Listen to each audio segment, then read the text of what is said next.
안녕하세요. 신남방 정책의 중심 이슬람 문화로 들여다본 아세안의 역동적인 시장, 인도네시아 비즈니스 접근 방법에 강의를 하게 된 안선근입니다. 계명대학 학생 여러분들께 인도네시아 생활 40년의 노하우를 통해 배우고 익힌 학습의 장을 이렇게 영상을 통해 강의하게 된 것을 무궁한 영광으로 생각하는 바입니다. 이번 주제의 영상 강의는 급변하는 세계 변화에 코로나 위기 직면, 경제적으로 전 세계가 매우 어려운 상황에 있는 것이 사실입니다. 이는 인도네시아에도 물론 마찬가지라고 생각을 합니다.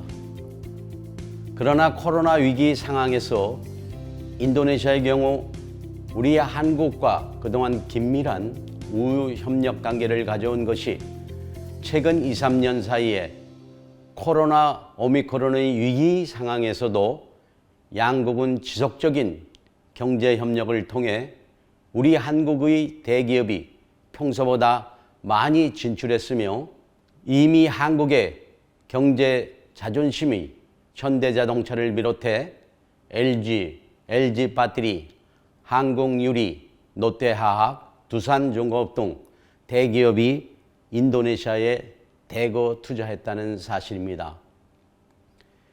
인도네시아의 역동적인 시장 투자 메리트는 강활한 자연자원과 인적자원, 그리고 이슬람 문화에 어우러지는 다양성 속의 통일국가, 아세안의 중심국으로서의 부상으로 인해 우리 한국 기업들이 인도네시아 투자에 깊은 관심을 가지고 있다는 사실입니다.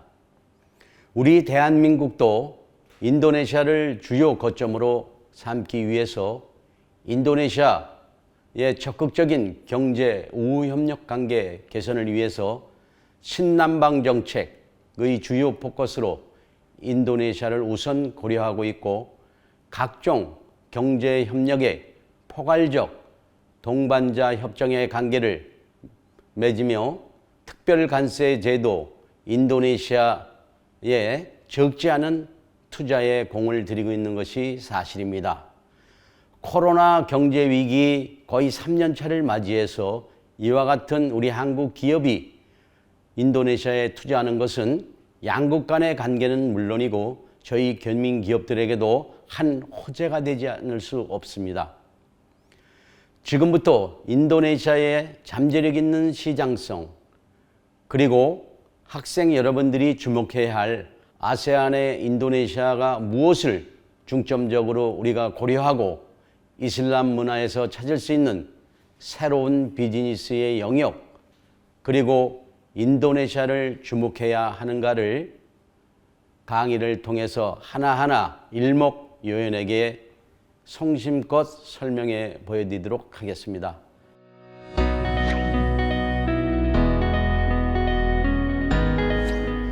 신남방 정책의 중심, 아세안의 역동적인 시장, 한국의 최고의 협력 파트너 아세안이라고 이야기하고 있습니다. 이제는 더 이상의 유럽이요, 더 이상의 중국, 미국이 아닌 아세안에 포커스를 두고 있습니다.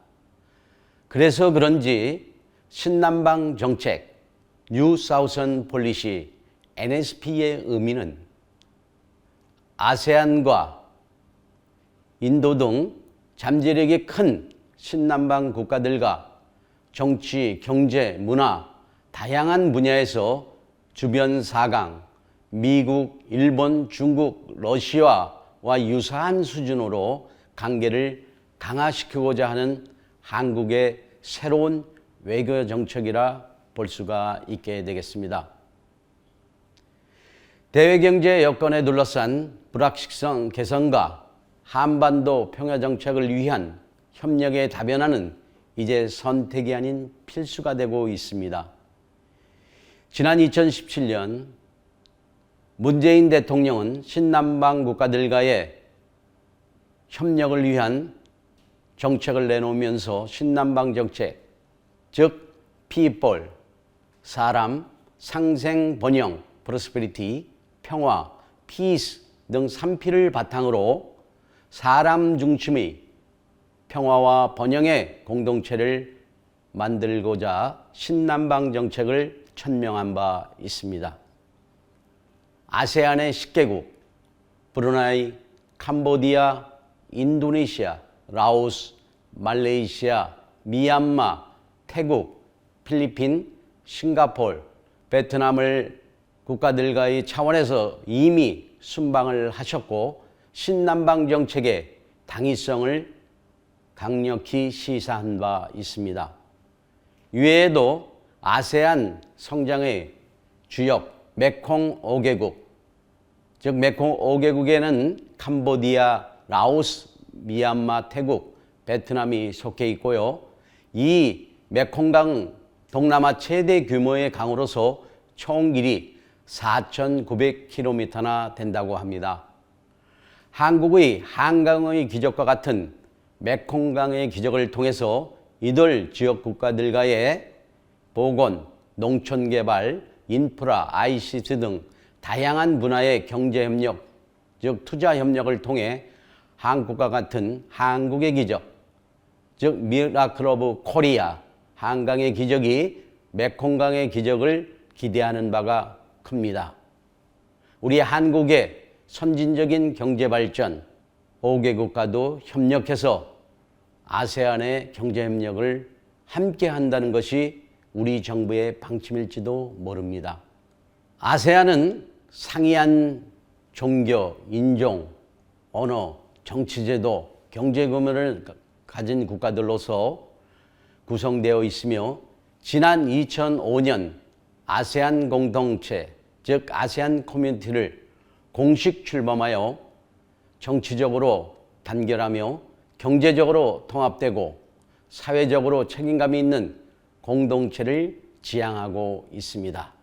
그래서 아세안이 한국의 역동적인 시장, 즉 한국의 최고의 협력 파트너가 아닐까 생각을 합니다. 젊은 노동 인구와 다양성에 대한 존중을 바탕으로 통합을 향해 가는 아세안은 앞으로 더욱 발전할 것으로 기대가 되고 있으며 한국의 신남방 정책의 적극성은 아세안 10개국에서 매우 중요하다고 볼 수가 있게 되겠습니다. 그래서 신남방, 신북방, 신유라시아 정책, 그 중에서도 신남방 정책의 아세안 10개국이 우리 한국의 최고의 파트너로 거듭나지 않나 이렇게 보고 있다는 점입니다. 신남방 정책의 중심 아세안의 역동적인 시장, 한국의 최고 협력 파트너 아세안은 지난 2018년 기준 한국과 아세안은 상호 방문객이 1,100만 명을 시작으로 해서 계속 늘어나고 있는 가운데 최근 한국의 드라마와 영화, K-팝 등 문화 콘텐츠의 사업을 통해 아세안 지역의 국가들의 젊은이들 사이에서 이미 한국 학습 및 한국 방문 관광 각 분야 협력 파트너로서의 끊임없는 발전을 해오고 있다는 사실입니다. 이제 아세안의 젊은이들 사이에 한국을 방문하며 유학이나 여행을 목적으로 방문하고자 하는 마니아들이 한국 방문 선택이 아닌 필수가 되었다는 사실입니다. 신남방 정책의 초점, 아세안의 역동적인 시장, 한국의 최고의 협력 파트너 아세안은 아세안을 교두점으로 해서 중동, 유럽, 미국, 이제 아세안은 더 이상 외면 국가가 아닌 우리와 함께 할 수 있는 국가라고 볼 수가 있다는 사실입니다. 여기에 주목할 만한 인도네시아, 아세안 국가들이 못 느끼는 우리만의 장점을 이들 아세안 국가들과 상호 공유하며 함께 상생 발전할 수 있는 좋은 기회가 아닌가 생각을 합니다. 한국하면 영상되는 이미지로는 한국의 최첨단 기술력은 물론이고 한국 음식, 드라마, 부지런한 한국 사람, 경제성장, K-팝, IT 산업 분야, 한반도의 평화 수립 등 다양한 한국인이 가지고 있는 한국인의 장점을 이들 아세안 국가들과 함께 형제처럼 공유하고 발전해 나가는 것이 신남방 정책의 주요 핵심이라 할 수가 있게 되겠습니다. 최근 저희 한국의 영화가 미국에서 수상을 하는가 하면 우리 작은 나라 한국이 이제는 세계 속의 한국으로 거듭나는데 아세안에서도 그 뿌리가 내리고 있다는 사실입니다.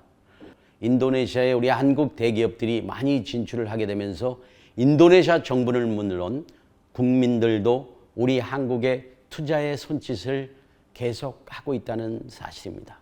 여러분, 이번 강의를 통해 인도네시아를 다시 한번 보아주셨으면 합니다.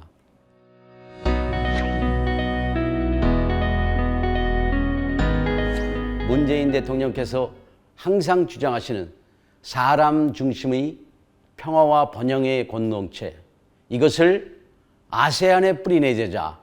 여기 아세안 10개국에서도 아세안의 헤드쿼터가 인도네시아 자카르타에 있다는 사실입니다. 아세안의 주요 포커스가 결국 10개 나라 중에서도 인도네시아가 아닌가 싶습니다. 인도네시아 교민들도 긍지와 자부심을 가지고 한호하고 있습니다.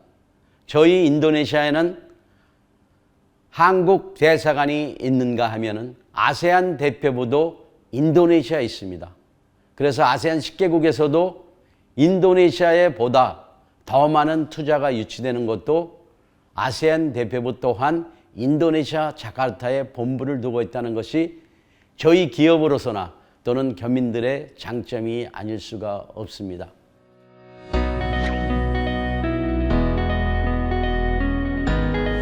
아세안의 역동적인 시장, 10년 후에 아세안을 보자라고 해서 천명한 벌써 이제 몇 년이 흘렀습니다. 그게 효과적으로 나타나고 있습니다. 한 아세안 비즈니스 포럼, 한 인도네시아 포럼 또는 아펙을 통해서도 양국의 관계는 더욱 좋아지고 있습니다.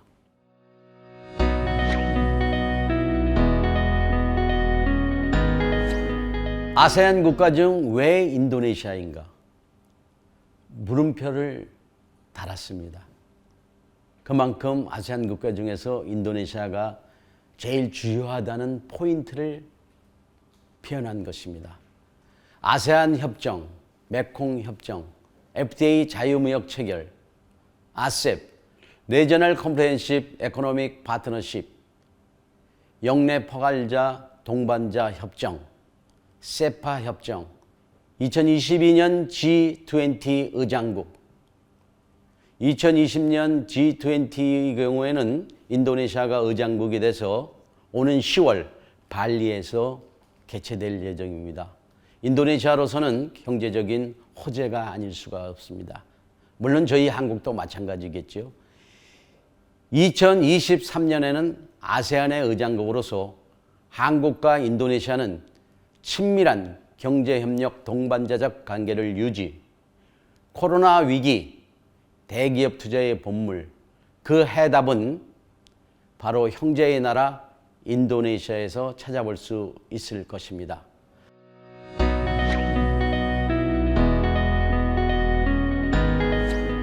한국과 인도네시아는 맥을 같이 하는 끈끈한 나라. 한국과 인도네시아는 연표 2019년 인도네시아 개항 외교부 책자에서 보듯이 초기 왕국을 시작으로 군사정치, 독립, 민주화개혁, 민주주의 토착화, 그리고 오늘날의 조코이 대통령에 이르기까지 한국의 정치 역사와 거의 비슷한 성격의 맥락의 흐름을 가지고 있다는 사실입니다. 한국과 인도네시아는 맥을 같이 하는 끈끈한 나라입니다. 제3 강조하는 것은 중국, 일본의 오랜 역사와 외교적 관계에도 불구하고 한국하고 좋은 가족과 같은 분위기의 형제의 나라로 그 맥을 이어오는 것은 문화적 정서와 외교적 교감, 교민 기업들의 한시적인 노력과 유대관계가 오늘날 한국과 인도네시아의 좋은 관계 개선에 큰 선구자적 역할을 해오지 않나 보고 있습니다. 전 세계가 열광하는 K-팝의 영향도 인도네시아 관계 개선에 도움이 되고 있으며 한류의 붐을 타고 인도네시아와 같은 우리 한국을 인정하고 또 인도네시아 사람들이 관광, 유학, 한국, 배우기, 춤, 드라마, 음악 장르에서 신태용 감독이 K-스포츠에 이르기까지 한국과 인도네시아는 쉽게 말해서 진정 형제의 나라, 경제협력의 나라임을 강조하고 있는 대목입니다. 그래서 우리 인도네시아의 단순 경제적인 협력의 투자가 아니라 인도네시아의 문화적 협력을 통해서 이제는 K-팝 문화의 열풍, 드라마, 뮤직, 영화 외에도 K-스포츠에 이르기까지 인도네시아의 새로운 K-문화의 정착이 인도네시아에서 뿌리를 내리고 있지 않나 보고 있습니다.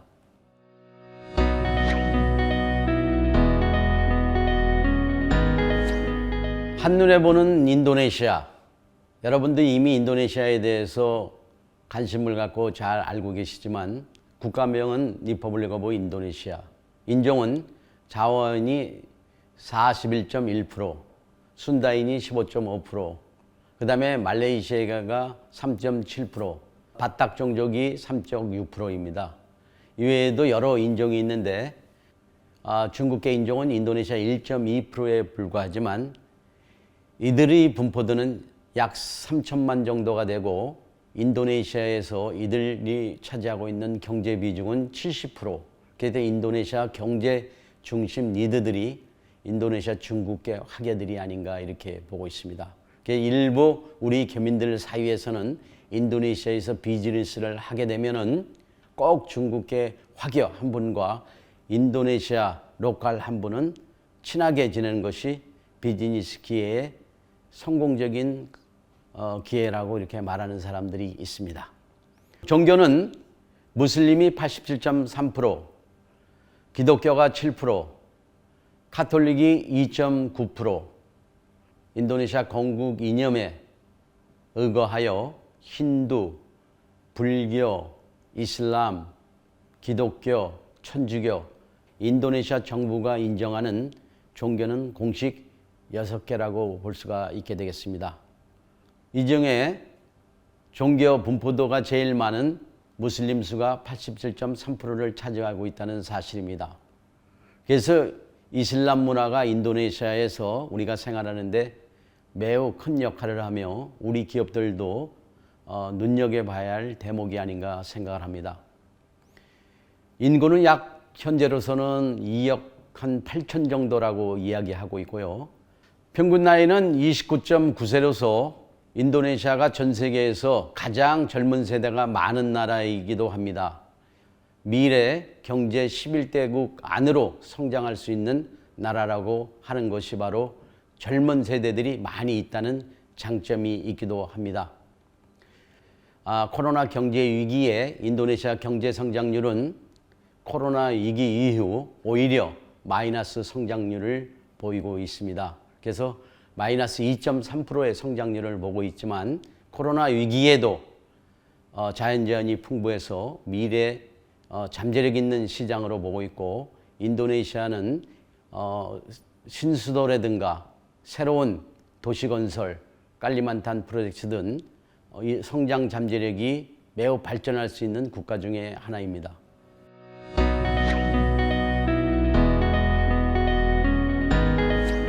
인도네시아는 이렇게 말할 수 있습니다. 이슬람 문화 속의 방대한 인구 구조와 젊은 인구 그리고 빠른 인구 경제 성장률이 인도네시아 경제 비전을 대변하고 있습니다. 즉 인적 자원과 자원이 풍부한 나라, 일명 모자이크의 나라, 인도네시아를 섬나라 대국의 나라라고 부르는 것이 그것이 바로 자원이 풍부함은 물론이고 인적 자원이 풍부하고 과거, 현재, 미래가 존속하는 나라다. 그래서 인도네시아에 대한 그 대명사들이 많이 있습니다. 그만큼 인도네시아를 대변할 수 있는 잠재력 있는 시장이라고 볼 수가 있게 되겠습니다.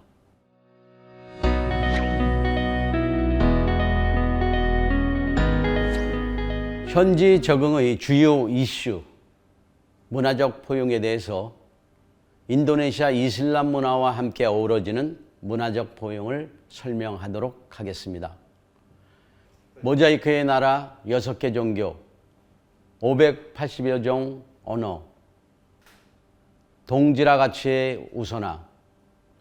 인도네시아는 다양성 속의 통일 국가를 추구하는 모자이크의 나라, 문명의 오지에서 원시적 방식으로 생활하는 고립 종주까지 약 270여 종족, 2억 명 이상의 세계에서 가장 많은 무슬림 신도와 약 583종의 언어, 수많은 사람들이 함께 어우러져서 일명 모자이크의 나라라고 할 수 있도록 모자이크를 완성하고 있습니다.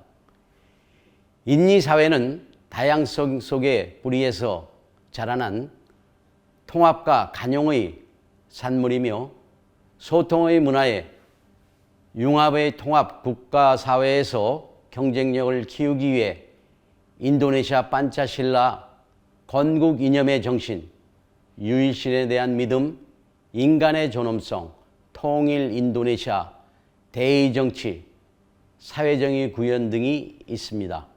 이를 5대 건국의 이념이라고 해서 이것을 바탕으로서 판차실라 또는 인도네시아 헌법의 기본 개념으로 시작이 되고 있습니다. 현지 적용의 주요 이슈, 문화적 포용. 다양성 속의 통일국가, 비나카 똥갈 이카라는 정신을 뒷받침하고 있는 거대 버팀목을 통해 다문화, 다종족, 다언어의 하나로 일치된 사회융합의 통체적인 모습을 보여주고 있습니다. 아째에서 이리안자야까지 5,120km의 거리에 종족이 다르고 문화가 다르고 언어가 다른데 인도네시아가 다양성 속의 통일국가의 통체를 가지고 하나가 돼서 인도네시아의 거대 국가를 통치하고 있습니다. 우리 한국은 빨리빨리 문화, 인도네시아는 천천히 문화. 빨리빨리 문화와 천천히 문화가 함께 합치게 되면 대립의 양상, 즉 이문화적 커뮤니케이션에 문화의 충돌이 생길 수 있다고 봅니다. 그러나 우리 한국으로서 보면 빨리빨리 문화는 저희는 3한 4온의 4계절의 장점을 봄, 여름, 가을, 겨울 매 계절마다 계절에 적응해서 그 변화에 빨리빨리 문화에 익숙할 수밖에 없습니다. 그러나 인도네시아는 계절의 변화가 건기와 우기밖에 없습니다. 그러다 보니까 천천히 문화에 익숙해져 있고 또 이슬람 문화의 잠재력, 즉 인샬라 정신에 입각을 해서 만일 하나님이 허용한다라는 것이 문화적 취향의 근거가 되어 있습니다. 그러다 보니까 빨리빨리 문화와 천천히 문화의 장점에서 빨리빨리 문화를 익숙하게 따르지 않지만 우리 기업들이 인도네시아에 와서 빨리빨리 문화의 장점과 천천히 문화의 장점을 일치화시켜서 인도네시아 문화 적응에 맞게 기업 문화를 형성을 했다는 점입니다.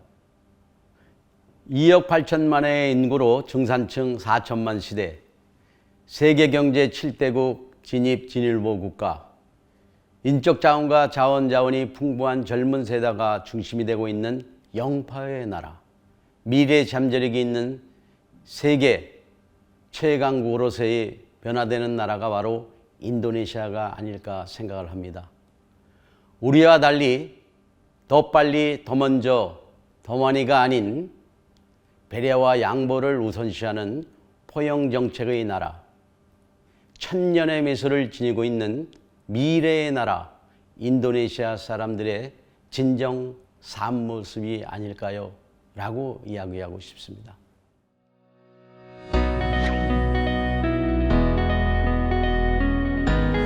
아세안에서의 인도네시아. 왜 인도네시아인가? 아세안의 맏형, 아세안의 대표 사무소, 인도네시아 중심으로 인도네시아 아세안을 진두지휘하고 있으며 인구의 41%, 경제 규모는 37%, 아세안 10개국 중에서 인도네시아가 차지하고 있는 인구 비율 및 경제 규모는 아세안 10개국의 1위라고 봅니다.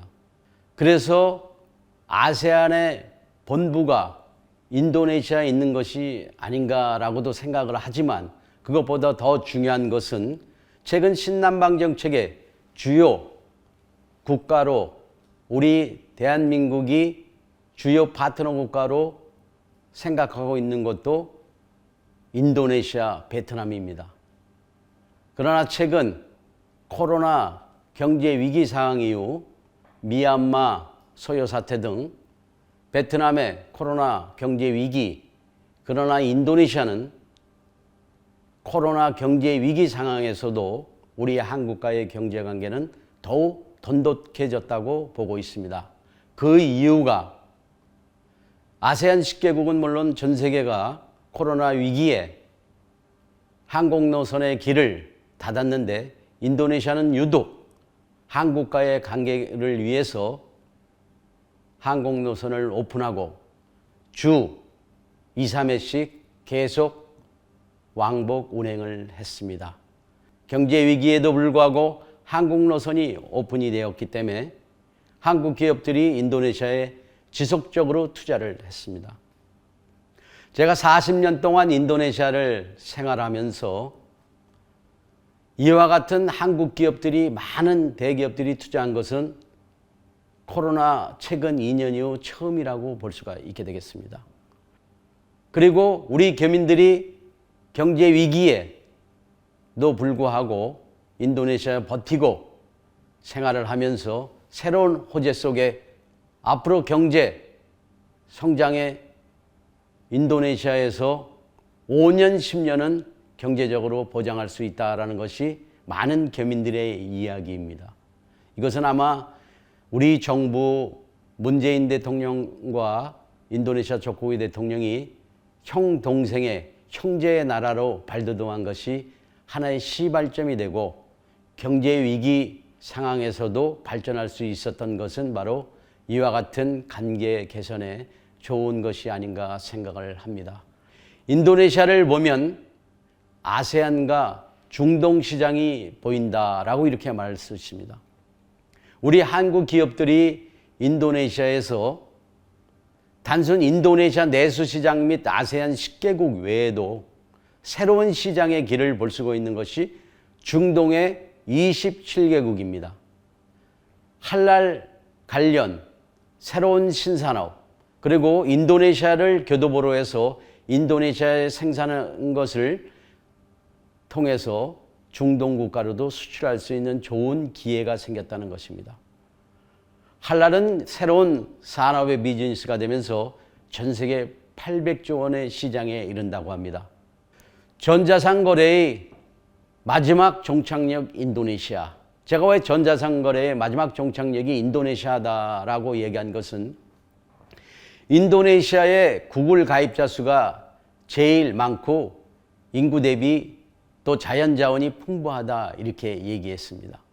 초기 이커머스 전자상 거래의 시발점이 미국이었습니다. 다음은 중국, 그 다음에 중국에서 인도, 유럽으로 넘어갔습니다. 그러나 최근 인도네시아의 전자상 거래의 유니콘이라 할 수 있는 고재기라든가 그랩, 그리고 토코페디아, 라자다, 쇼피쇼피 등 많은 전자상 거래가 인도네시아에서 출현을 하게 되면서 이제는 이들 전자상 거래의 업체들이 유니콘이 아닌 데카콘 시대로 넘어갔다는 것입니다. 그래서 인도네시아가 마지막 종착역이면서 많은 전자상 거래라든가 많은 이커머스 업체들이 인도네시아 시장을 보고 있고 인도네시아에 중점적인 투자를 하고 있습니다. 여기에 더불어 할랄 산업의 신산업, 그리고 할랄 신산업의 블루오션이라 할 수 있는 물류, 즉 인도네시아의 새로운 할랄 물류 스마트화가 떠오르고 있다는 것입니다. 인도네시아 무의를 비롯해서 현직 부통령이 인도네시아의 할랄에 대한 것을 강조하게 되면서 무슬림 국가는 아니지만 무슬림 수가 제일 많기 때문에 할랄 산업이 새로운 경제의 신시장으로 뜨고 있다는 것입니다. 이슬람 경제의 세계화에서 이슬람 중동의 국가들이 패전을 하고 또 일부 나라가 멸망하게 되면서 여기에 있던 중상류층의 사람들이 유럽으로 진출을 하게 되고 유럽으로 이민을 가게 됐습니다. 이제는 더 이상의 중동 시장만의 이슬람 시장이 아니라 유럽의 영국이라든가 유럽 전역에 이슬람 시장이 형성이 되었다는 것이죠. 폴리가미 즉 일부 다처제, 인도네시아 이슬람에서의 폴리가미, 이슬람 신도의 다산가족, 즉 핵가족이 아닌 다산가족, 그래서 이슬람 신도의 수가 점차 늘어나고 있으며 이는 인도네시아뿐이 아니라 전 세계 무슬림의 영향이 바로 세계 속의 이슬람 문화의 새로운 시장을 눈여겨보지 않을 수가 없습니다.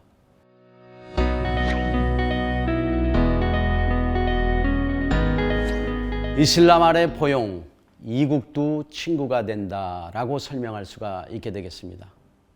이제는 이슬람을 종교가 아닌 문화적으로 포용하자라는 것입니다. 그것이 바로 이슬람 아래 포용, 바로 이국도 친구가 되고 내가 있는 이곳 인도네시아, 이슬람 국가는 아니지만 무슬림 수가 제일 많기 때문에 이들 문화에 관심을 갖고 이들이 갖고 있는 이슬람 문화에 관심을 갖는다면 인도네시아가 재미있는 생활, 긍정적인 생활이 되지 않을까요? 종교를 떠나 문화로 받아들이자. 인도네시아 힌두, 불교 1000년의 역사, 종교가 아닌 문화 장르의 정착으로 받아들이고 종교의 실체, 즉 문화의 삶이 그 핵을 그었다는 사실입니다.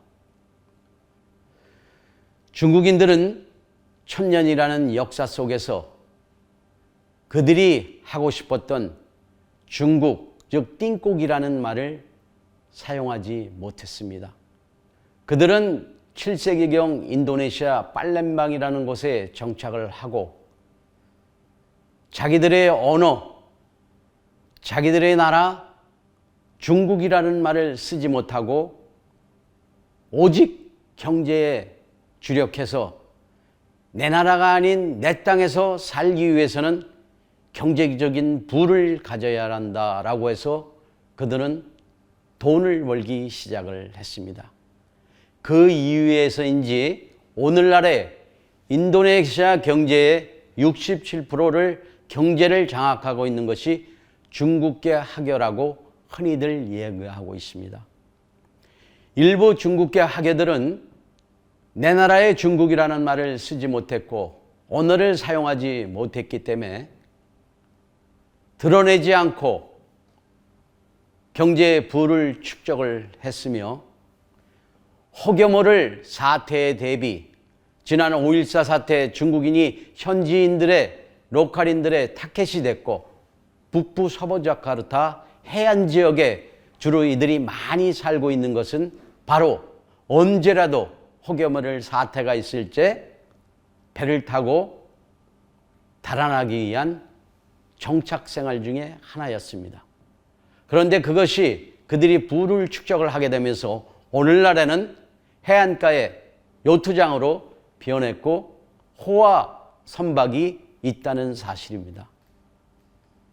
그래서 인도네시아 사람들은 지난 97년 5.14 사태 때 외부에서 온 중국인들이 잘 살아서 텃세를 하고 소요사태의 타켓으로 했었던 중국계 학예들이 오늘날에는 구스두르 대통령 이후 중국어를 사용할 수 있고 중국어를 통한 드라마 방송을 할 수가 있고 띵콕이라는 말을 사용하기 시작을 했습니다.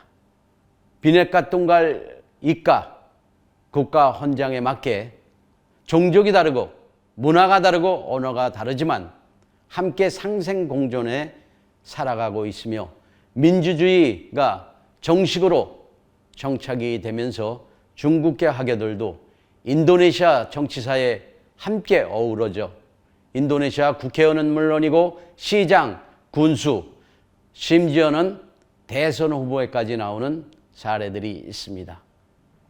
이것이 바로 인도네시아에서 문화적 장르에서 종교가 다르지만 이슬람 문화를 받아들이고 함께 상생공존을 채 우리 한국 교민들도 이제는 인도네시아 2만 5만 시대를 가게 되면서 인도네시아에서 제2세대, 3세대, 4세대까지 나오게 됐습니다.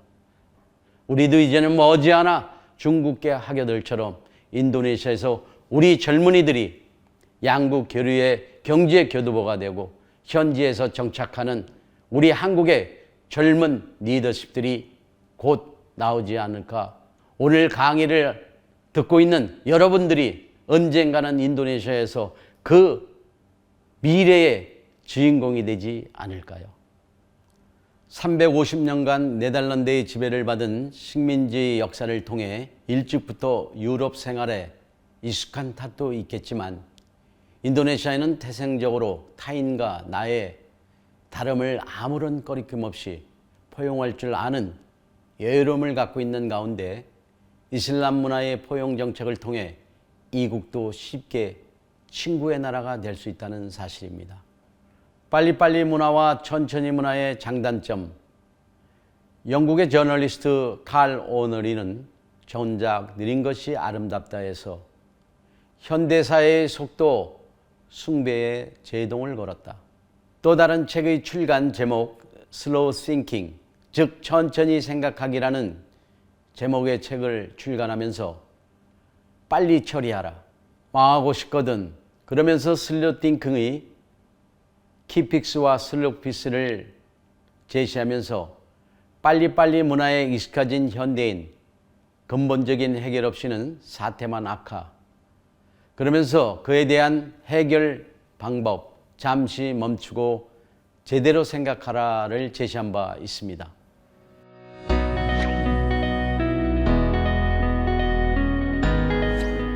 인도네시아 이슬람교 무슬림의 경우 전체 인구의 2억 8천만 명 대비 약 87.3%가 이슬람교 신도지만 실질 이슬람을 믿는 신도 비율은 60% 정도밖에 안 된다고 논문을 통해 제시한 분이 있습니다. 인도네시아 이슬람의 유형은 아방한, 즉 이슬람을 믿는 약간 믿는 분, 산트리, 이슬람 믿음 성향이 강한 분, 프리아이, 이슬람을 믿지만 중간형의 믿음, 이렇게 세 가지로 구분해서 설명을 했습니다. 여기에서 우리가 볼 수 있는 독특한 점은 인도네시아 인구의 87.3%가 이슬람 신도라고 얘기했는데 실질 이슬람은 60% 정도밖에 안 된다. 이것이 우리가 인도네시아에서 주목해야 할 사항 중에 하나입니다. 세계적인 사회학자 클리포드 그리치스가 1962년 중부자와 모조코르토에서 자신이 연구 조사한 자와 이슬람 성향에 대해 조사 리서치한 결과의 학술지입니다. 인도네시아 이슬람은 중동과 달리 아주 현실적이고 모던화하고 인도네시아 토속 종교 이슬람의 판차실라 이념이 5대 종교 건국 이념에서 보듯이 아주 평화롭고 융화적이며 포용적인 다양성 속의 혼합의 산물이라고 볼 수가 있습니다. 즉 청바지와 이슬람이라 표현하는 것이 아주 바람직한 표현일 수도 있겠습니다. 이슬람이면서도 중동과 달리 아주 개방적이고 차도르의 질밥을 쓰고 있지만 옷의 형태는 아우라에 감추는 모습보다는 자신의 멋을 한껏 표현하고 즐기는 그 개방적인 신이슬람 모델이라 할까요? 바로 그것이 인도네시아가 중동과 다른 이슬람의 현실이라고 볼 수가 있게 되겠습니다. 인도네시아 자카르타 주변에서도 흔히 볼 수가 있습니다. 머리두건과 같은 차도르를 쓰면서도 바지는 청바지를 입으면서 자신의 멋을 한껏 뽐내는 중동의 이슬람 문화와는 전혀 다른 자유로운 모습을 볼 수가 있게 되겠죠. 이것이 바로 우리 기업이 인도네시아에서 사업을 하면서 조화롭게 이들 현지인들 이슬람 문화와 공존하면서 사업할 수 있는 좋은 기회장이 아닌가 생각을 합니다.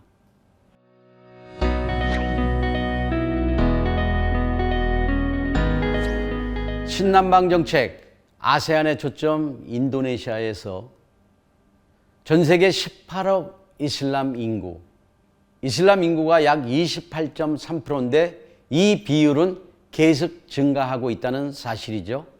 제가 전제에도 말씀드렸지만 폴리가미의 일부 다처제, 그 다음에 이슬람에서는 산하 제한이 없는 다산가족, 지향화 이런 것들이 바로 이와 같은 이슬람 인구 비율 증가의 파워가 아닌가 보고 있습니다. 전 세계 인구의 4위, 이슬람의 87.3%의 파워가 바로 인도네시아입니다. 전 세계 무슬림 인구 수와 인도네시아 무슬림 수와 비교할 때 그 우위가 맞먹을 정도로 무슬림 파워가 강한 나라가 인도네시아라고 볼 수가 있습니다. 그래서 인도네시아 이슬람 문화에 걸맞는 투자 산업의 아이디어, 좀 전에 제가 얘기했듯이 할랄 파워가 아닌가 생각을 합니다. 여기에는 이슬람 금융, 채권의 숙국도 있지만 최근 들어서 우리 한국 기업들이 인도네시아 투자에 관심을 가지면서 인도네시아 시장을 오픈하기 위해서 해당 국가의 식약청이라든가 또는 LPFM의 인도네시아 할랄 보장법을 통해서 할랄 인증을 받고 인도네시아에 들어와 내수 시장을 보면서 성공한 기업들이 있습니다. 여기에는 농심라면이라든가 삼양라면, 그리고 인도네시아에서 할랄 인증을 한국에서 받고 또는 인도네시아에 받으면서 내수 판매 비율이 7%에서 11%가 증가되었다고 합니다. 그러다 보니까 할랄 산업에 대한 메카가 인도네시아이고 우리 한국 기업들도 최근 들어서 인도네시아 진출을 하기 위해서 식약청 허가 외에도 식음료 같은 경우 건강식품, 화장품 등 인도네시아의 할랄 인증 마크를 받기 위해서 노력을 하고 있습니다. 할랄 의장국 중동 시장의 우회 진출까지 갈 수가 있게 되겠고 또 인도네시아가 전 세계 무슬림 국가의 할랄 의장국입니다. 종전에는 말레이시아였었지만 현재로서는 인도네시아가 그 할랄 의장국의 역할을 하고 있습니다. 아세안 10개국의 황금 보고의 창구적 역할을 한다라고 볼 수가 있습니다. 그 이유는 뭐냐면은 아세안 10개국 인도네시아와 제일 상대 국가인 베트남이라든가 말레이시아, 필리핀 등이 있지만 그래도 코로나 위기 상황에서 2022년 주목해야 할 아세안 국가 중에 인도네시아를 주목을 하고 있습니다. 그래서 아세안 10개국의 황금 보고의 창구적 역할을 하고 인도네시아 유니콘을 넘어 데카콘 시장이 10개 이상의 기업들이 인도네시아에 있습니다. 그러다 보니까 여기에 관련 물류 산업이 함께 부응을 하고 있습니다. 자카르타 주변에 자보타백을 중심으로 해서 물류 창고들이 계속 지어지고 있는데요. 이와 같은 것은 이커머스 전자상거래에 또는 택배라든가 로지스틱 물류에 대한 역할에 커졌다는 것을 볼 수가 있게 되겠습니다. 그래서 아세안 10개국은 물론 인도네시아 항공보고의 창구적 역할이 떠오르고 있다라고 이렇게 볼 수가 있고요. 인적 자원과 자원 자원의 보고, 인적 자원이라 하면은 아까도 제가 얘기했지만 젊은 세대가 많은 나라이다 이렇게 얘기했고요. 전 세계에서. 그리고 자원 자원의 보고 하면은 인도네시아 아체에서 이리안자에까지 자연 자원이 풍부하죠. 세계에서 으뜸가는 것이 많이 있는데 최근 인도네시아가 자원이 많은 국가이면서도 코로나 위기에 새로운 역할을 하고 있는 것이 있죠. 우리 한국이나 일본 선진 국가들도 인도네시아 위상의 자원 보고에 떨고 있습니다. 인도네시아에서 석탄 수출 금지. 그러자 우리 한국 정부는 물론 일본, 유럽, 타 다른 국가들까지 경제적인 위기를 볼 수가 있게 되겠고요. 인도네시아 최고의 생산량이 이제는 말레이시아가 아닌 팜오일, 팜유에 대해서도 제동을 걸고 있고, 최근 들어서는 다시 인도네시아 최고의 원자재 창고인 니켈마저도 수출 금지를 하고, 그리고 또 다른 어느 여파가 있을지 전 세계가 경계하지 않을 수가 없습니다. 그리고 코로나19 아세안의 경제 성장 국가 1위로 부각을 하고 있다 이렇게 이야기했습니다. 그 이유는 뭐냐면은 코로나 위기 이후 코로나 시대 개발도상국이라든가 국가들이 많은 어려움을 갖고 있는데 그래도 인도네시아는 아세안에서 경제성장 국가로서 발돋움하는 것이 바로 원자재가 풍부하고 인적 자원이 풍부하기 때문에 우리 한국 기업이 최근 코로나 위기에도 신발 봉제 산업이 오다가 넘쳐 흐르고 있습니다. 모기업의 회장님이 말씀하시기를 금년도 오다가 다 풀캐파로 찼다고 합니다. 이것은 코로나 위기에 경제적인 위기 상황이 전 세계적으로 확산이 되고 있는 가운데 미얀마의 소요 사태, 베트남의 코로나 경제 위기가 곧 인도네시아는 하나의 호재로 코로나 위기에도 많은 기업들이 인도네시아 전향 투자를 하고 있습니다. 미얀마로 갔던 오다가 인도네시아로 오고 있고 베트남으로 갔던 오다가 인도네시아로 오고 있습니다. 이는 단순 오다 외에도 기업들이 인도네시아에 투자 이전을 하고 있습니다. 신발 봉제 산업 외에도 인도네시아에 우리 한국 대기업들이 연이어 투자를 하면서 새로운 견인차 역할을 하고 있습니다. 이슬람 국가들이 형성해서 만들어놓은 금융, IDB라고 하죠. 이슬람 개발은행이 아세안에는 현재 말레이시아에 있습니다. 그리고 이슬람 채권 숙국이 있는데 이것 또한 주요 리딩 국가가 말레이시아입니다. 그러나 최근 몇 년 사이 인도네시아에서도 할랄을 리드했던 작김의 말레이시아 할랄 의장국이 인도네시아로 넘어왔고 이슬람 개발은행에서도 인도네시아의 샤리아 은행을 통해서 또는 이슬람 무하마디아나 NO 단체를 통해서 인도네시아에 지원을 하고 있습니다. 이슬람 채권 숙국도 마찬가지입니다. 전 세계의 국가들과의 외교적인 관계 외에도 중동 국가와 긴밀한 외교 관계를 가지면서 양다방향으로 인도네시아 국가 경제에 힘을 얹고 있습니다.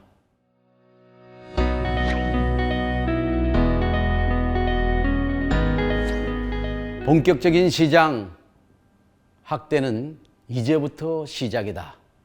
그것이 바로 인도네시아 시장 확대, 인도네시아를 봐야 되지 않나 이렇게 보고 있습니다.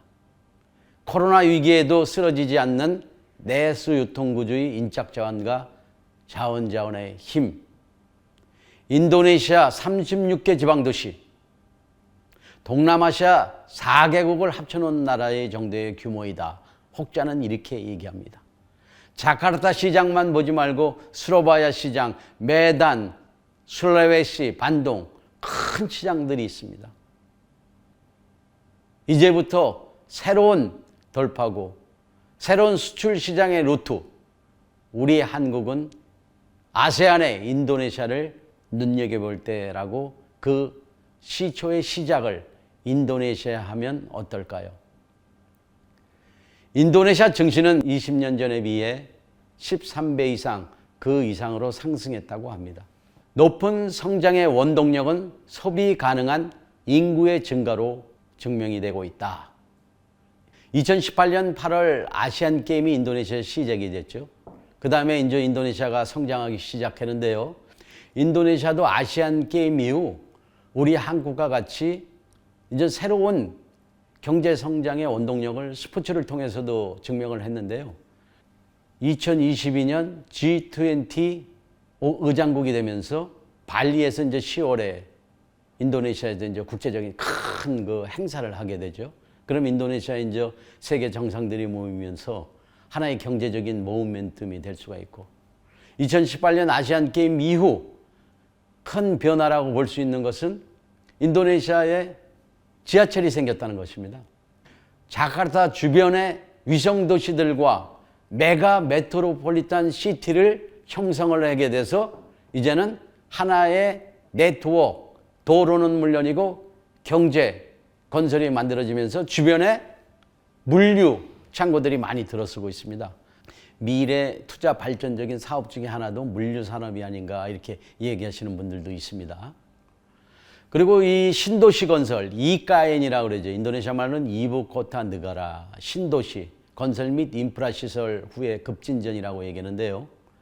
이 신도시 건설 계획을 놓고 인도네시아 국회는 물론이고 지역구 의회, 그 다음에 국민협의회, 국민들마저 또는 인도네시아 이제 경제 전문가들, 학자들마저도 신도시에 대해서 의아하게 생각을 하고, 그것도 해안을 넘어서 깔리만탄으로 가야 된다. 이러니까 모두들 의아했습니다.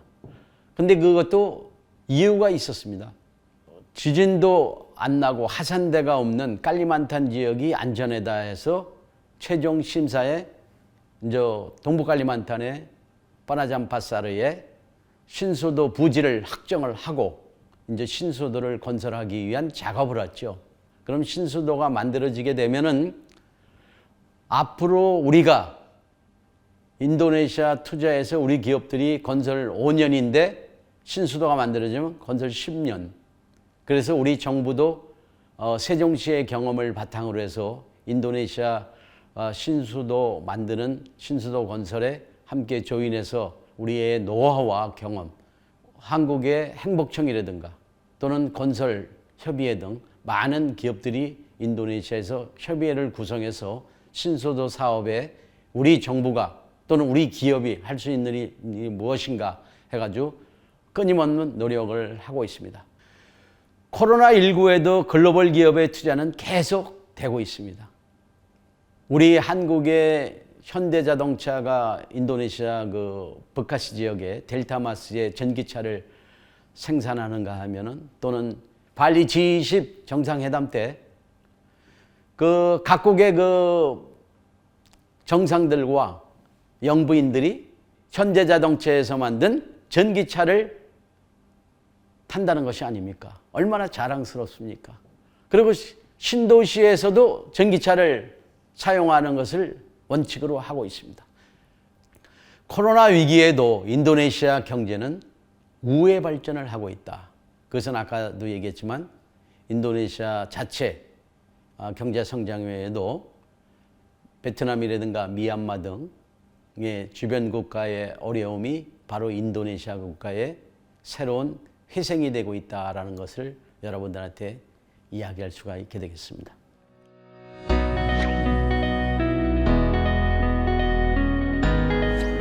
세계 할랄 시장의 성장, 변화에 대한 우리의 자세. 중국의 사드와 요커 대신 무슬림 파워가 등장했던 시대가 있었죠. 우리가 사드를 설치했을 때 중국에서는 반대했습니다. 그래서 한국을 방문하지 말자, 관광객을 보내지 말자 이런 얘기가 나왔고, 그러다 보니까 우리가 관광객에 대한 유치 여파에 큰 영향을 미쳤죠. 그런데 이것을 대변해 준 국가들이 있습니다.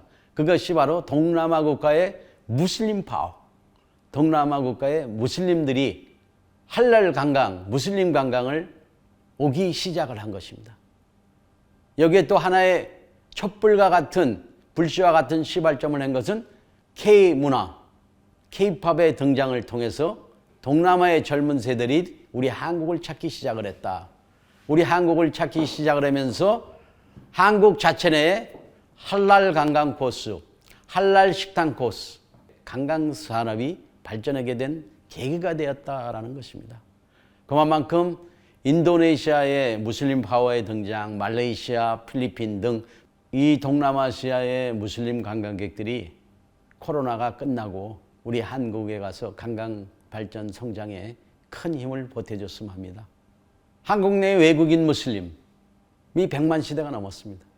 산업연수생으로 우리 한국을 방문했다가 한국에서 정착하는 친구들도 있고, 그들이 자체적으로 한국의 문화를 배우고 대학에서 공부도 하고, 그래서 이제는 더 이상 무시할 수 없는 무슬림 시장의 파워가 한국 자체적으로도 생겼다는 것입니다.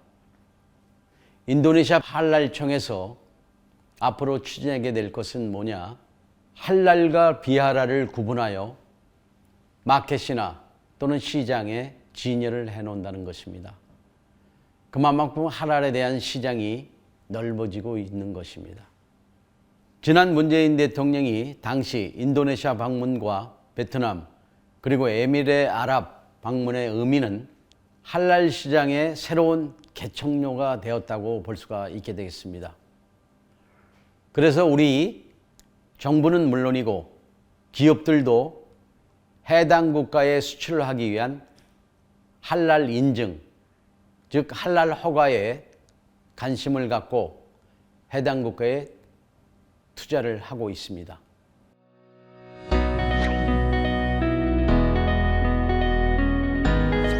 이미 폰독 그대 하지 훈련소, 즉 아슬라마 하지에 별도의 청사를 두고 2019년부터 독립기관으로서 할랄청을 운영하고 있습니다.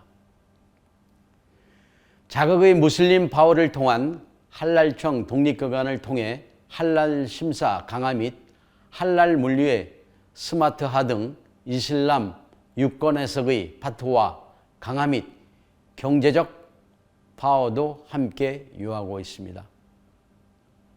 세계 최대 무슬림 국가 할랄 의장국답게 국난 물론이고 외국산 수입 물품에 대해서도 전방위적으로 할랄에 대한 인증 여부 심사를 보다 활성화할 계획이라고 합니다.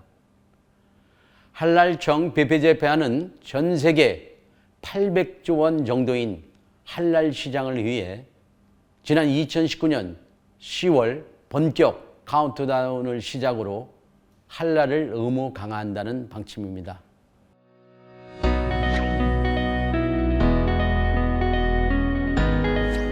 인도네시아 할랄에 대한 우리의 준비.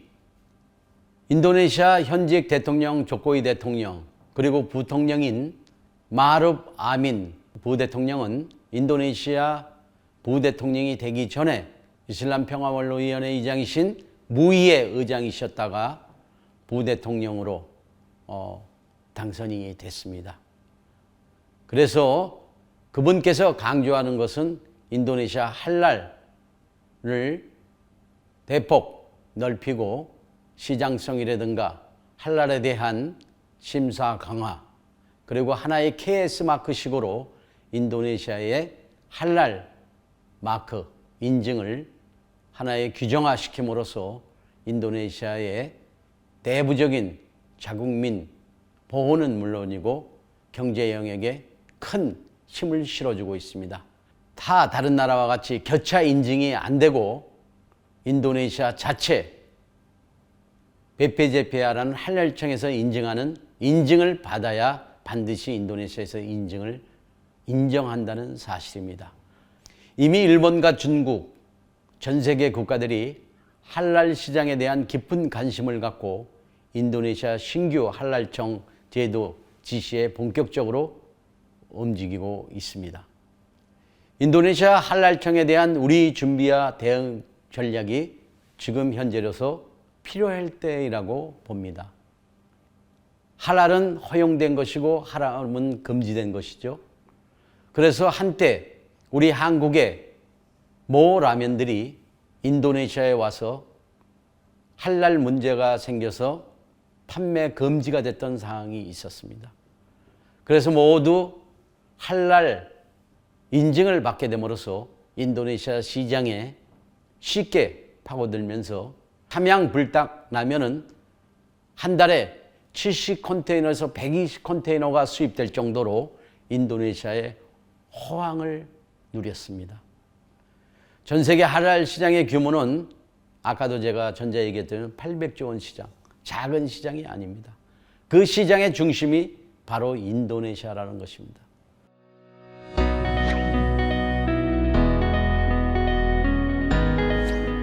이슬람 경제의 출현, 한국의 대응 전략은 그럼 포커스는 어떻게 해야 되느냐? 할랄에 허용된 것과 하람에 금지된 것. 여기에는 돼지고기, 알코올, 이슬람식으로 독특되지 않은 육류 등 하람으로 간주하고 있습니다.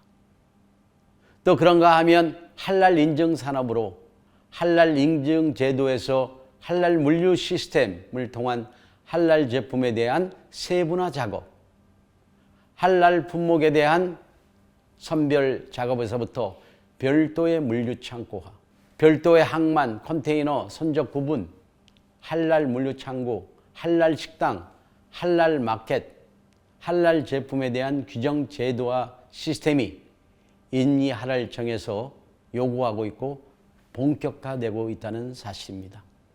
이제 앞으로는 우리 한국에서도 할랄 인증만 받는 것이 아니라 그 제품을 별도로 항만을 통해서 인도네시아 부두에 도착하게 되면 할랄 물류 시스템을 통해서 소비재까지 가는 그런 세상이 오고 있다는 것입니다. 할랄 단지, 할랄 물류, 이슬람에서의 금융, 숙국, 사례, 무슬림 관광객을 위한 기도 설치 및 할랄 식당, 할랄 관광 상품화 등 다양한 분야에 대한 맞춤형 연구조사가 필요할 때라고 봅니다.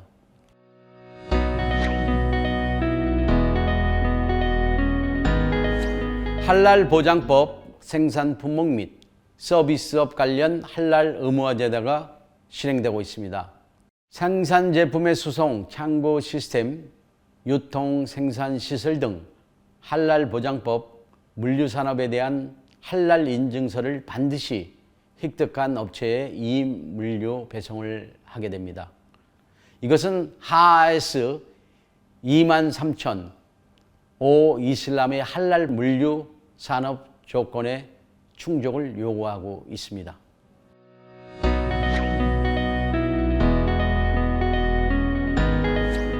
인도네시아의 투자, 지금부터 시작이다. 우리 한국 대기업에서 금융산업의 은행까지 모두 진출, K-팝의 열풍, 신태용 감독의 아시안 축구의 시합의 준우승으로 인한 K-스포츠의 광적인 열풍은 한국 투자기업 및 겸임기업의 새로운 투자 기회의 태동적 역할을 하고 있습니다. 오늘 영상 강의를 통해 인도네시아 이슬람 문화 속에 이슬람 문화를 통한 새로운 투자 아이디어 비즈니스 및 새로운 장르의 비즈니스, 한국의 역동적인 마케팅, 신남방 정책의 일환으로서의 아세안 속의 인도네시아를 보고 우리나라가 인도네시아에 더욱 하나가 될 수밖에 없는 문화적 장르를 오늘 강의를 통해 실로 느꼈으리라고 보고 이번 기회에 인도네시아에 대해 더욱 호감을 갖고 진지하게 생각해 볼 수 있는 나라라고 감히 조언하고 싶습니다. 오늘 영상 강의를 시청해 주신 여러분들께 감사를 드립니다. 여러분들의 젊음의 청춘을 저 멀리 이국인 인도네시아에서 그 꿈을 펼쳐보시면 어떻겠습니까? 코로나19 위기에도 여러분들 항상 건강하시고 바라고자 하는 소원 성취하시기 바랍니다. 감사합니다.